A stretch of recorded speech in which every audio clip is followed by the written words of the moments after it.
Hi, welcome back. A few weeks ago, when I started talking and writing about the FANG stocks, in the aftermath of the Facebook data scandal, I said I would look at the valuations of each of the four companies. So I started with Facebook, then I moved on to Netflix, then I talked about Google. It's now time for me to talk about Amazon. And in many ways, this is the most newsworthy of the four companies, perhaps the company that is most feared of the four. And let's look at why in this session. My history with Amazon goes back a long time. The first time I valued Amazon was in 1998 when it was an online book retailer. And I've said to people that much of what I know about valuing young companies now, I learned in the process of valuing Amazon then. In fact, the first edition of The Dark Side of Valuation, which is one of the books I've written, was about Amazon. It was triggered by my Amazon valuation. I have valued now Amazon off and on almost every year since. And to show you that I have no biases about the company, I've bought the company 4 times, I've sold the company 4 times, but through this entire time period, I've discovered 2 things. The first is that the company has a capacity to surprise me in ways I never thought it could, by doing things I never thought it could pull off. And secondly, I'll make a confession. I haven't owned Amazon since 2012, which means I've missed much of the last rise in stock prices that you've seen in the company, where it's gone from $200 per share to $1,500. So you should probably keep that in mind when you look at my valuation, because I don't have a particularly great track record over the last 6 years in getting the timing of investing in this company right. That said, let's take a look at Amazon's rise. It's gone from nothing in 1998 to one of the largest companies in the world. And if you look at its rise, much of its rise has actually happened in the last 10 years. While the first 10 years were actually interesting, they were significant. It was, after all, the poster child for the dot-com boom. It also bust in the dot-com bust, and it very slowly climbed its way up before taking off. And the takeoff has occurred since 2011 or 2012, and you can see the market cap rise. The interesting feature of Amazon's rise is the debris it's left in its wake. In what form?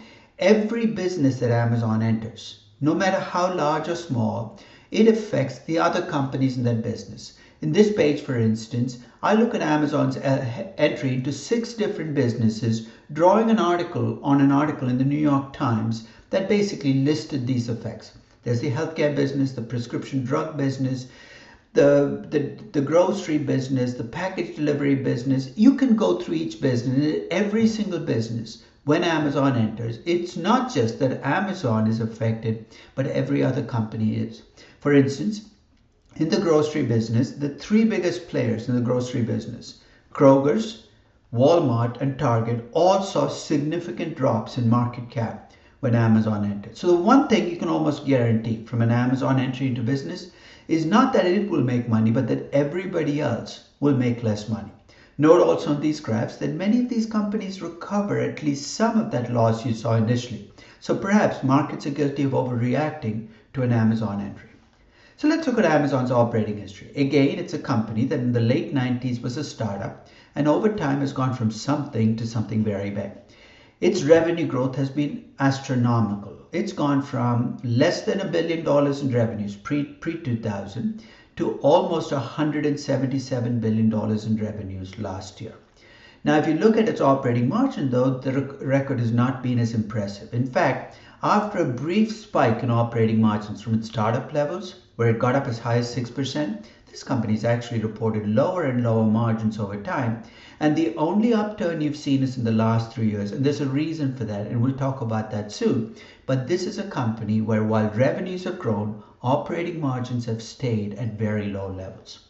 In fact, that's part of the reason I coined the term Field of Dreams company for Amazon to describe the company. Because if you've seen the movie Field of Dreams, when Kevin Costner builds that baseball field in the middle of nowhere, and he's asked, "Why are you building this field?" His answer, which is one of the most famous lines in movie history, was, "If we build it, they will come." And that to me encapsulates Amazon's view of business. If we build it, revenues, they will come, earnings and cash flows. That's what Jeff Bezos described in his 1997 letter to Amazon stockholders as his overall vision for the company. And it's amazing. It's amazing how closely the company has stuck to that vision from 1997, both in terms of what it tells the market and in terms of its actions.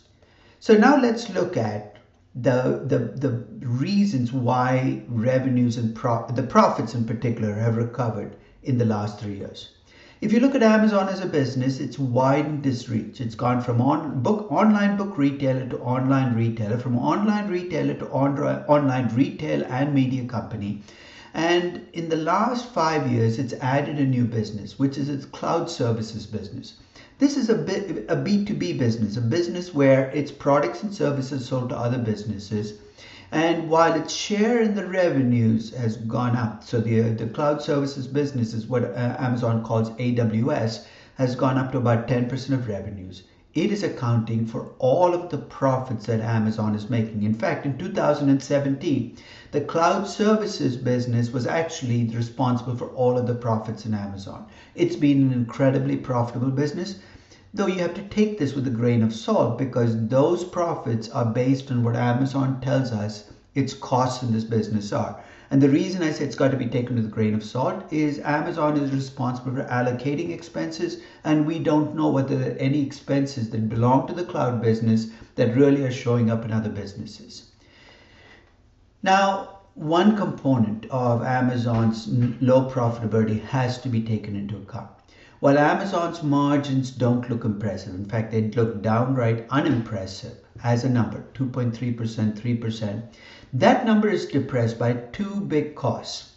And those two big costs, first, are what Amazon invests in technology and content, and the other is what I'm going to call a net shipping cost. And there's a story behind each of these costs that we have to look at before we pass judgment on Amazon's profitability. The technology and content investment is two big components. One is the investment in technology, and that's driving the AWS business. And as you saw, that business is responsible for almost all of Amazon's profitability. The other is the content investment. What is Amazon investing in? It's investing in content for its media business. And that content is being used as a pull to get Prime members to sign on. We'll come back and talk about the Amazon Prime investment because that is a big part of Amazon's story. You're saying, what's the net shipping cost? That's the other side of the Prime investment. If you're an Amazon Prime member, you know one of the primary draws of being a Prime member is you don't have to pay shipping. Well, somebody's got to pay for that, right? The way this shows up in Amazon's financial statements is every year Amazon reports shipping revenues and shipping costs. The difference is a net shipping cost.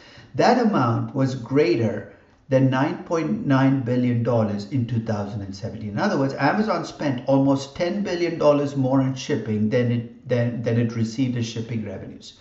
That, to me, is a cost of pushing its Prime membership. So when you look at the good side of Prime, when the number of members hit 100 million in 2017, this is how Amazon has reached that membership. You're saying, so what if these are big costs? These costs are showing up as operating expenses. But in my view, Amazon is investing in these costs, spending this money, not so much to deliver revenues this year, but to create a platform for future growth. In other words, these are really more investments to create future growth than investments to create current growth. What that effectively means is that if Amazon wanted to triple its profit margins, let's say to 12, 14%, it could do so, I think, almost without effort. But if it did so, it'll come at a cost. Its revenue growth will slacken off, and some of its new businesses, the businesses that show the most promise, will end up withering on the vine. So when you see at Amazon's low margins, it's in a sense deceptive because those low margins are after these costs. So here's what I'm going to try to do. I'm going to try to break Amazon into three parts and allocate revenues, operating expenses, and operating income across these parts.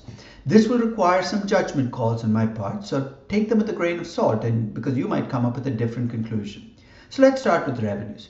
Amazon does report revenues for AWS, so I report those revenues, $17.46 billion. It does report the total revenues in the rest of the company. So here's what I did to allocate that between Amazon Prime and what I'm going to call Amazon Retail Media. We know that Prime members pay $99 a piece.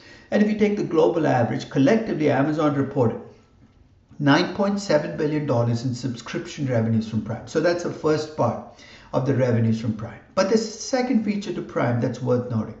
A typical Amazon Prime member spends about $600 more per year on Amazon goods and services than a non-Prime member. If you take that $600, multiply by the number of Prime members, you add another 51 billion. And the total revenues from Prime, based on my judgment of that $600 being right, is 60.7 billion. You take that out, you get the remaining revenues of 99.7 going to Amazon Retail Media. So we've basically broken revenues down into Amazon Retail Media, AWS, and Amazon Prime. The sum, of course, adds up to the total that you see for Amazon. I took the cost of goods sold, which is the content of the goods and services they sell. And since these are primarily or entirely due to retail, I allocated them between Amazon Retail Media and Amazon Prime based on the revenues. For technology and content, Amazon does tell me what the expenses of AWS are, and it does tell me that all of the AWS costs are in technology and content. So I take the 13.1 billion that Amazon reports for AWS, and I take the remaining costs and I allocate them based on revenues. The net shipping costs I put entirely in the Amazon Prime column because that's what's causing that shipping subsidy. And finally, the other operating expenses are really expenses associated with logistics and the retail business. So I spread it out between retail media and Amazon Prime. Here's what I end up with. It turns out that AWS is a very profitable business, but I'm taking Amazon's word on trust, and its margins are almost 25%.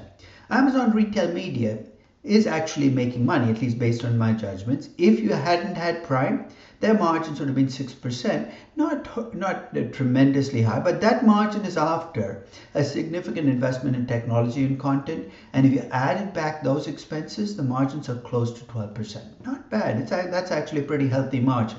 Amazon Prime clearly is losing money right now, primarily because the shipping costs are so large. So I've basically got a picture at least of Amazon broken down to three businesses. This is going to be critical in how I value Amazon. But before I start on that, let me do a little tangent on what I see as the reason for Amazon's success. If you want to see the reasons for Amazon's success, they're not secret. You can find them in the 10K. In fact, Amazon is pretty open about how it approaches business. It talks about three basic ingredients to its business model. A focus on free cash flow. Your first reaction is right. Most companies talk about free cash flows, but they really don't mean free cash flow. They mean EBITDA. In fact, most companies' definitions of free cash flow are self-serving. They usually involve adding things back, like stock-based compensation and other stuff, to make their free cash flows look much better than their earnings. Amazon doesn't try to do that. In fact, their focus is on trying to estimate free cash flow after capital expenditures, and they count acquisitions as capital expenditures, which is very healthy. So they are in fact focused on free cash flow. The second is Amazon is laser sharp in its focus on working capital. While it's realistic in understanding that as a retail business, at least on the products it carries, it needs to carry an inventory. It's focused on keeping that investment in working capital as manageable as possible.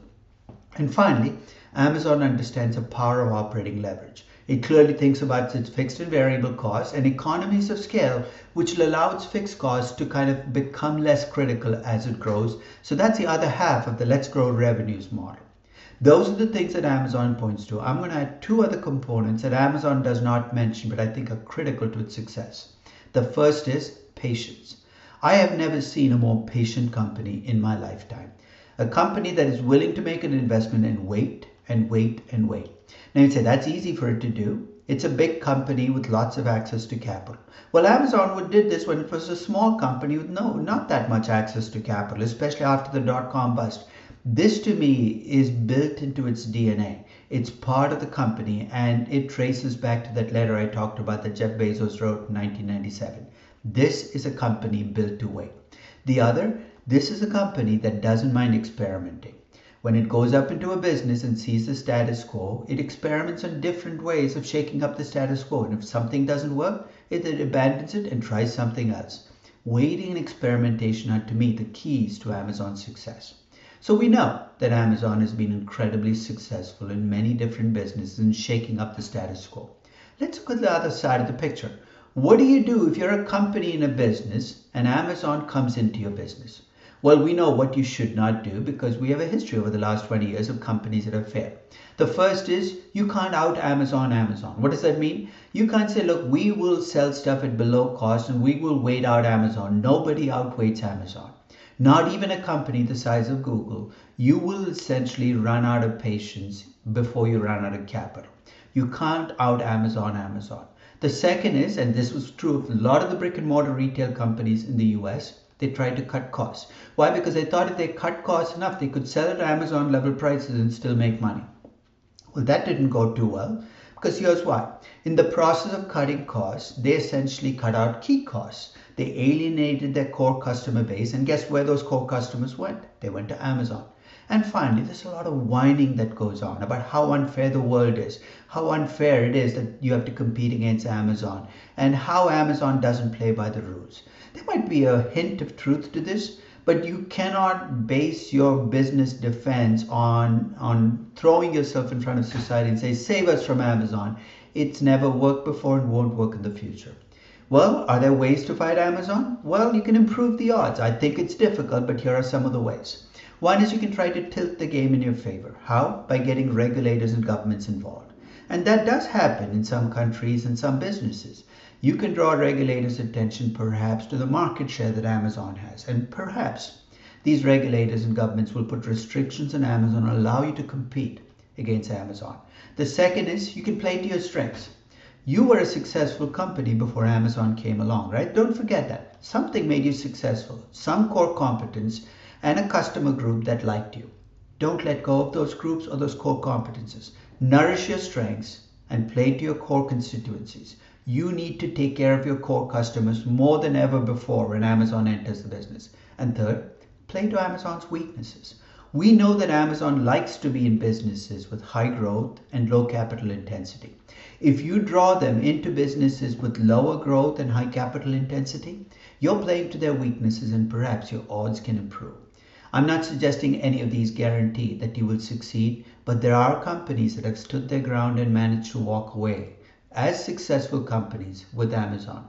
I'll give you my favorite example. Netflix a few years ago, when Amazon announced that it was going to have a media subscription. There are many people who turned down on Netflix, but Netflix has managed to succeed in spite of having Amazon as a competitor. It can be done. It takes work, but it requires that you be less reactive to what Amazon is doing and more proactive. So I'm going to try to value Amazon, and I'm going to start off by telling you what I'm not going to do. Historically, when I valued Amazon, I valued it as a company, as an overall company. I think as AWS has grown and Amazon Media has become a bigger part of Amazon's future plans, I need to break Amazon into parts and value them into each part. And that was part of the reason I broke down those core numbers, revenues, operating expenses, and operating income down by business. So I'm going to start off by valuing Amazon Retail Media, the core business. Then I'm going to value AWS, and then I'm going to value Amazon Prime. And I'm going to add the three up. And I should be able to come up with a value for Amazon as a company. Let's start with the Amazon retail business. Its core business, I think that it's going to continue to grow in this business, partly because it's going to find new geographical areas to go into and new components of retail to enter. And that's going to translate into a revenue growth rate that stays high. Perhaps not as high as it was in the last 5 years, but a 15% growth rate for the next 5 years. I'm going to assume, and this is a key assumption, that the margins, which are right now relatively, in this case, about 9%, not bad, but not great. And that 9% margin is after I capitalize a portion of the technology and content expenses, will improve over time to 12%. Those are the two key parts of my story. Revenue growth that is pretty healthy and margins that are improved. With those assumptions, the value that I get for Amazon retail is about $289 billion. First piece of Amazon value. Let's turn to AWS. Really high growth business with high margins. I assume it will stay high growth and high margins, but in this business, Amazon is competing against fairly large companies with deep pockets. In the case of AWS, it's Google and Microsoft that you compete against in the cloud business, and there are other competitors like this who are able to take Amazon on for longer. So I'm going to assume that revenue growth is going to slacken from the 40% plus you saw in 2017 down to 25%, that margins are going to shrink over time as the competition eats into the margins. And the value that I get with those assumptions for this business is about $139 billion. So we've got Amazon Retail, Amazon Cloud, Amazon AWS. Let's look at the third piece of Amazon, and this is Amazon Prime. A few months ago, I valued Amazon Prime by valuing its members first and building up. So this is a technique I've used on Uber and Netflix. I'm going to apply it on Amazon Prime. The key here is if I assume that Amazon continues to sell more stuff to its Prime members, and I'm one, so I know they're trying, and they're able to keep shipping costs under control. And this is key for Amazon Prime to be worth a lot. Over time, this particular segment of the business becomes a value add. Even though right now it's a money loser, over time I believe it's going to be a value added. It adds another 70 billion plus to Amazon as a company. So if I add those three numbers up, Amazon Retail Media 289 billion, AWS 139, and Amazon Prime at 73 billion, the total value for the operating assets I get for Amazon is about 501 billion. I add cash, I subtract out debt, and this is Amazon's overall cash and debt. And in the debt, I include the present value of lease commitments. I get a value for the equity of 489 billion. There was a time when Amazon had lots of options outstanding. It has progressively replaced those options with restricted stock units that I count as number of shares. I divide by the total number of shares, 480 million. I get a value per share of 1,019. So what does this mean?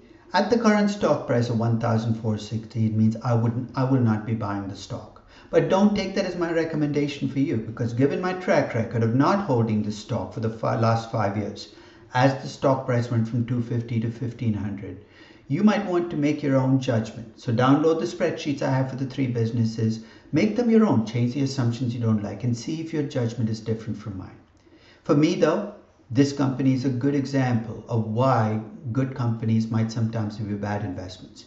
In fact, bad companies can be good investments. Amazon is a great company, a company I love, but at its current stock price, I think it's a bad investment. But that's just me.